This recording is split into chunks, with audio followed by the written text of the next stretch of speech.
E hoje é dia de mais um episódio da nossa série Forma do Bem. Forma do Bem. Como evoluímos, transformamos e nos superamos. Se permita transcender além do seu tom maior. Nosso tema de hoje é para falar sobre a transcendência da competição olímpica. Nós vamos falar hoje porque usamos a imagem de superação e de herói para atletas paralímpicos quando eles estão apenas competindo. Para discutir esse assunto, nós recebemos a partir de agora, aqui no Tom Maior, a psicóloga doutora Karen Cristine. Doutora Karen, muito bem-vinda aqui ao Tom Maior. Boa tarde, obrigada pelo convite mais uma vez. Doutora Karen, nós sabemos que a rotina de um atleta é bem puxada, para os atletas paralímpicos também não é diferente. Estar ali nas Paralimpíadas é preciso treinos, cuidar da alimentação, se submeter a uma rotina e também as privações de um atleta. Por esse motivo, os paratletas eles ficam ali contrariados, né, e com razão quando são tratados com esse sentimento de pena, né, que muitas pessoas têm de que não são capazes. Por que isso acontece, doutora? De onde vem esse estigma, né, que muitas pessoas ainda têm? Muito se fala nessas Paralimpíadas também sobre falas capacitistas, né, que as pessoas tendem a comparar pessoas sem deficiência com pessoas normais e pessoas com deficiência com pessoas incapazes ou anormais ou inferiores. E ser atleta independe se você tem deficiência ou não. Você tem rotina de treino, como você disse, você tem uma rotina de alimentação, uma rotina de sono, o desafio que é ser atleta, a profissionalização do esporte. Então, a gente trata essas pessoas como, se fulano que tem tal deficiência conseguiu chegar nas Olimpíadas, você também consegue, como se isso fosse motivar alguém. Mas, na verdade, a gente acaba inferiorizando e diminuindo aquela conquista como se fosse algo anormal, sendo que todos podem chegar lá. A verdade, né, doutora Karen, é que a briga de fato dos atletas é para mostrar que eles agem como profissionais e querem ser reconhecidos por isso, dessa maneira, né? Enquanto que o atleta ali, como a senhora disse, muitas vezes ele é visto como um exemplo de superação, né? Que muitas pessoas, a própria mídia também usa bastante esse exemplo. Na avaliação da senhora, ainda falta assim, uma falta de conhecimento da sociedade? As pessoas ainda precisam ampliar esse olhar para o público sobre os Jogos Paralímpicos também? De que maneira a gente poderia promover um diálogo sobre a inserção do deficiente na sociedade, doutora?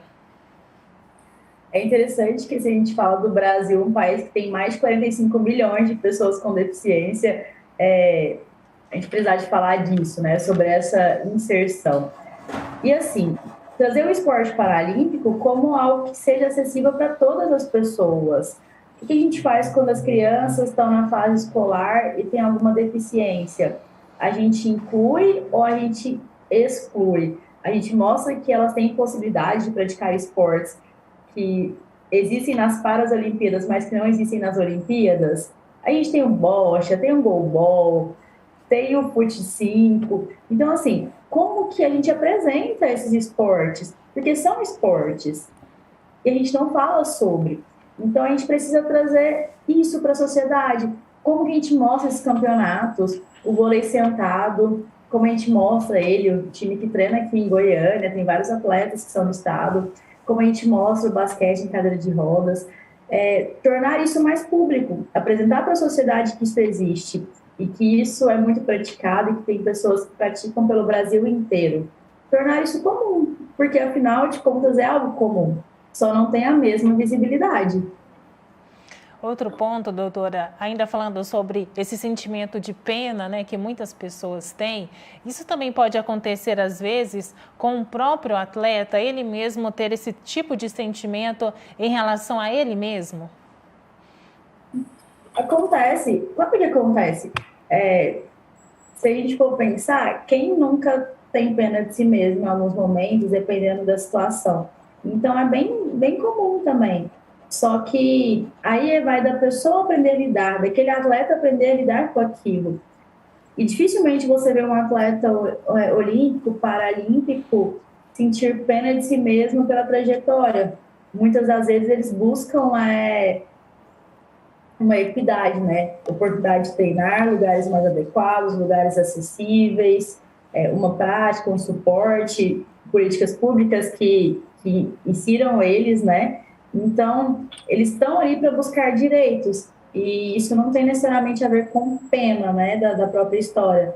Tem a ver com, eu quero também ter condições para chegar ali, eu quero ter as mesmas ferramentas e as mesmas possibilidades. Com certeza, doutora. A senhora mencionou aí sobre a trajetória, né, a história de cada um desses atletas paralímpicos, que todos têm uma história por trás, né, uma trajetória. A senhora acredita que, qual é a importância, né, do papel do esporte também na superação desses traumas, do próprio conflito interior que as pessoas podem ter também ali na prática do esporte? O exemplo, ele arrasta, né? Assim, quando a gente tem algumas reportagens que falam sobre atletas paralímpicos, que contam as suas histórias, muitas das vezes eles querem ser vistos como exemplo. Não necessariamente de superação, mas, olha, outros também podem. Isso também é acessível para que todo mundo possa praticar, que outras crianças, outras pessoas com deficiência se reconheçam naquele lugar. Então, é muito isso, assim, convencer pelo exemplo, mostrar a história para mostrar que nós precisamos de incentivo ao esporte, que o esporte realmente ele dá um novo significado para a vida das pessoas, ele abre possibilidades. Nessas Paralimpíadas, a gente pode perceber que, às vezes, pessoas que nem se imaginavam viajando dentro do Brasil estavam do outro lado do mundo, representando o país. Então, assim, o quanto o esporte, ele muda, o quanto o esporte abre portas, o quanto o esporte apresenta diversos caminhos e possibilidades. Então, é um meio fundamental e importantíssimo para a gente reconhecer pessoas como pessoas. E no universo já das competições também, doutora, qual é o papel da psicologia, como trabalhar as emoções dos atletas, né? Lidar com a ansiedade, com o estresse, com a frustração? Assim como as outras modalidades, as modalidades olímpicas, os atletas paralímpicos, eles têm o mesmo trabalho. Reconhecer o que sente, trabalhar as habilidades psicológicas de formas positivas, para que elas possam colaborar na alta performance, colaborar no treino, entender quais são seus pontos de melhoria, entender quais são os pontos que já estão bons e que não precisam ser melhorados. Então, o trabalho, ele funciona praticamente da mesma forma. A diferença é que muda, que a gente vai precisar ter acesso um pouco mais à modalidade. Por exemplo, quando eu falo de boxe ou goalball, talvez algumas pessoas nem conheçam. E aí, o profissional que for atuar nesse sentido, ele precisa reconhecer a modalidade, porque cada modalidade tem suas peculiaridades. A gente, quando vai assistir também, é interessante que a gente dê uma pesquisada antes de assistir para poder entender como que aquela modalidade funciona. Então, nesse sentido, é o trabalho padrão, assim, é um trabalho rotineiro no acompanhamento com esses atletas. Como a senhora disse, né? A gente também tem que entender as modalidades, como que funciona, até mesmo para ali ajudar a reconhecer também na habilidade do paratleta que está ali competindo, né, doutora? Sim. Eu tive a oportunidade de assistir na Rio 2016 algumas modalidades paralímpicas, e o boxe foi uma delas, o levantamento de peso foi outra e o goalball foi outra. Confesso que na época eu fiquei, meu Deus, que isso? Eu fiquei super perdida. E acabou que eu não pude desfrutar tão bem quanto as pessoas que já conheciam a modalidade, de sentir mesmo, de participar daquilo. Mas o ambiente, sendo olímpico ou paralímpico, é um ambiente que traz para a gente essa energia. Então, por isso que é importante a gente reconhecer. Hoje em dia, quando eu tenho contato com pessoas, eu costumo falar sobre modalidades que a gente não tem muito acesso. E aí as pessoas falam, caramba, nem sabia, que legal. E aí isso a gente vai trabalho de formiguinha, várias pessoas vão começando a se interessar, abrem para essa oportunidade de conhecer outros esportes. A gente vê essa diferença também, doutora Karen, até mesmo na transmissão, né, dos Jogos Olímpicos. Quando os Jogos Olímpicos ele é totalmente transmitido, os Jogos Paralímpicos já não têm a mesma ali, divulgação, o mesmo peso. Isso também contribui para que as pessoas permaneçam, né, com esse sentimento que a gente comentou aqui, de achar que é uma história de superação, não reconhecendo, né, os atletas paralímpicos pelo seu potencial ali de ser uma atleta de ponta. Sim, eu já ouvi algumas frases do tipo, pessoa com deficiência, mas antes de ser a deficiência, eu sou a pessoa. E às vezes a gente troca isso, né? A gente inverte, a gente coloca a deficiência à frente da pessoa. E aí, quando a gente faz isso, acaba tirando também a oportunidade da sociedade entender que são pessoas, que o espírito olímpico, ele é o mesmo que o paralímpico, que a abertura é incrível, é linda, que tem toda uma preparação, que o encerramento também, que os jogos também, que a Vila Olímpica é o mesmo. Então, assim, é uma competição que acontece depois da outra com atletas diferentes. É isso.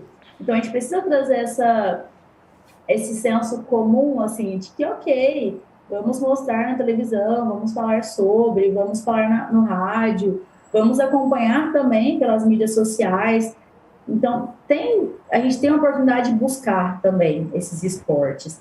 Falta também aquela vontade de conhecer, né? A gente fica muito preso sempre nas mesmas modalidades. E aí, o que foge delas, a gente não tem acesso. Por exemplo, a Seleção Brasileira de Futebol de 5. Quantas vezes ela já ganhou e quantas reportagens ela já teve. Então, a gente precisa popularizar as modalidades paralímpicas para que as pessoas comecem a conhecer e para que as pessoas possam acompanhar, se interessar, começar a gostar. Antes da gente já finalizar aqui o nosso bate-papo, doutora Karen, outro ponto importante é que muitas dessas práticas esportivas, elas se iniciam como um complemento num processo de reabilitação, né? E tem também aqueles atletas que possivelmente, né, tentam ali ser um para-atleta e não conseguem. E a psicologia também pode ajudar nesse momento, né, porque acaba ou não sendo também uma segunda frustração ali para aquela pessoa, doutora. Uhum. Eu não preciso de ser necessariamente um para-atleta para praticar algum esporte, eu não preciso me profissionalizar. Quantos de nós praticamos corrida, quantos de nós nadamos, pedalamos, e não somos atletas profissionais? Então, entender que o esporte, ele vai além de ser profissional, ele vai uma prática em busca de uma qualidade de vida, uma prática em busca de saúde, de consciência corporal, de fisioterapia, de recuperação de lesão. Então, entender o esporte em toda a sua totalidade, dimensão, faz com que a gente permaneça na prática, se profissionalizando ou não. E aí tem outros fatores como lugares acessíveis, lugares adequados, que tenham time, que incentive essas pessoas na prática. Mas o esporte, ele pode e deve ser praticado mesmo quando eu não sou um profissional, mesmo quando eu não desejo me profissionalizar e mesmo quando eu me aposento da minha carreira enquanto atleta profissional. Para finalizar, então, o nosso bate-papo, doutora Karen, a gente queria sua avaliação, a gente ainda está bem distante desse cenário que a gente comentou aqui, de popularizar os esportes, as modalidades paralímpicas, para a gente conseguir pouco a pouco aí quebrando essas barreiras? Estamos distantes, mas estamos mais perto do que antes, então isso já é muito significativo. Quanto mais se fala, mais portas se abrem, mais políticas públicas a gente tem, e aí mais se fala na escola, mais se fala em casa, mais crianças e adolescentes se reconhecem, mais adultos que passam a ter alguma deficiência percebem que possam praticar algum esporte. Então a gente está distante, mas está mais perto.